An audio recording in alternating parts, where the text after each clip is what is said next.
শাহিন? এটা আমাদেরই বাড়ি। আমাদের বাড়ি তো। এভাবে বাড়ি থেকে তালা মারা কেন? তোমার আব্বা মা নেই বাড়িতে? মম ড্যাড এখানে থাকে না তো, ওরা কলকাতা বাড়িতে থাকে আর আমিও হোস্টেলে থাকি, মাঝে মধ্যে এখানে আসি। তাহলে আমাকে এখানে নিয়ে আসলে কেন? তোমার আব্বু মায়ের কাছে নিয়ে যেতে।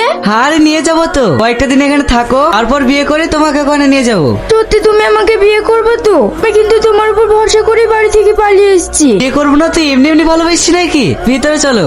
শাহিন, কি হলো?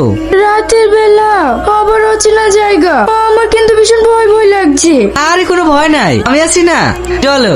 কি এত ভাবছো বলো তো? কিচ্ছু হবে না, চলো শুয়ে পড়ি, সারাদিন জার্নি করে ক্লান্ত হয়ে গেছি। তুমি কোথায় শোবা?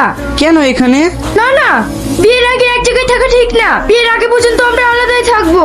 কি পাগলের মতো বকছো? আমরা তো বিয়ে করে ফেলবো, এখনই যেয়ে থাকলে সমস্যা কোথায়? প্লিজ তুমি বোঝার চেষ্টা করো। তুমি আমাকে বিশ্বাস করো না তাই তো? এরকম কিছু না।